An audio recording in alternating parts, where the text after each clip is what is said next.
piye seragam kita wis dadak kuwi ketok barek malah metu-metu koyo wong ndau. Lambe metu-metu wong ndau piye? Lah kok sene iso nyawang ta ora? Lapangane malah kok sawah ape panen iki kok iso. Lho masak lapang koyo sawah piye tidak pikiran mati. Lah kok iso pikiran? Kolam renang. Kolam renang wis lupa nek kolam renang. Aja ngomong sik. Kenapa? Mentari sing guru dong. Menjogo medolane iki. Kok gua teni iki lho kok gede wis dicicil rada dhuwur lan opo ae. Atos-atos yo. Atos-atos iki blesek.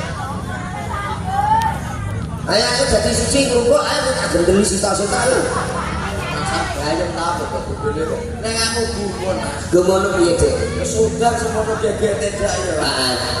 Kok wae. Lho, iki mergo piye iki seneng budaya. Ngaku pisan iki lho, Dik. Marang rene sebab aku seneng kok andane pisan Dik. Sowane ngarsa dalem warga iki, Dik. Iki Klayu. Kalau Bayu, aku seneng, Dik. Seneng lagi teko didane. Kok ora penak iki piye? Lagi teko. Aku lagi teko didane. Nek nginep. Ya aku melu donga. Lah piye? Engko teko dudane saged gedhek. Lambe iso maksude dudane iki lho Dik aku seneng dudane. Apa meneh nek nginep iki mudeng ta kerjane iki Dik. Kok iso. Kene ora mudeng tak delok video. Wis ora usah.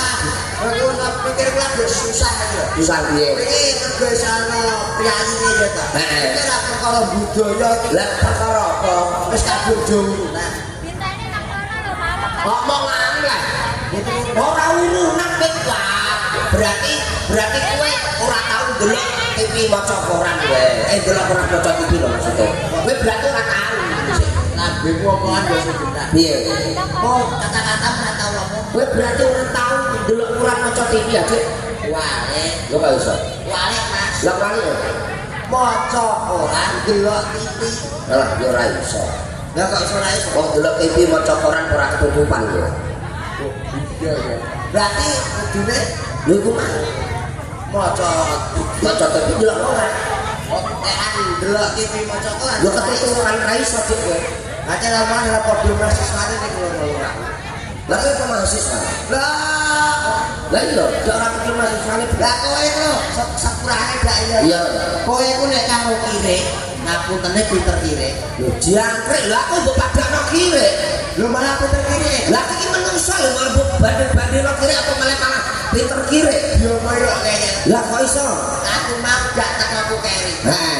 Yo golek duit parkir gak ono apa. Lah terus. Lah kok kirek pintere apa? Lah kirek kok iso pinter? Lah aku mbok padakno pinter kirek. Lah kirek piye kok parkir kok kowe iki? Aku lagi mundur. Heeh. Atret. Lah kirek iki. Muni piye? Huk.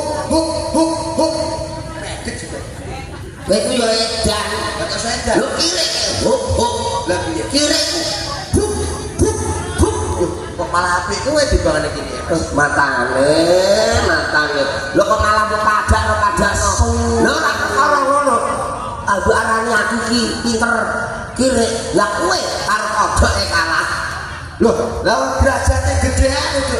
Menungso iki derajate dhuwur lho. Alah kowe ku nek ora ngetoprak nek ora diaki iku pinter karo kodok. Kodok iso usaha. Kowe ora duwe usaha belas. Pinter nyambut gawe. Lho kodok pinter nyambut gawe, pinter usaha. Lah kowe nek ora ngetoprak iki bosok dik ning omah kowe. Lah kodok iso kerjae nek gawe apa? Lho dodolan rokok ngono. Ngono kodok kok dodolan rokok. Kowe ora percaya nek salah-salah memang ora liwat ditawani. Nawani. Rokok. Rokok. Iso. Iku ora rokok. Lah piye? Rokok. Lho kodoke kowe apa kok? Yo kono. Lah yo kok kowe sing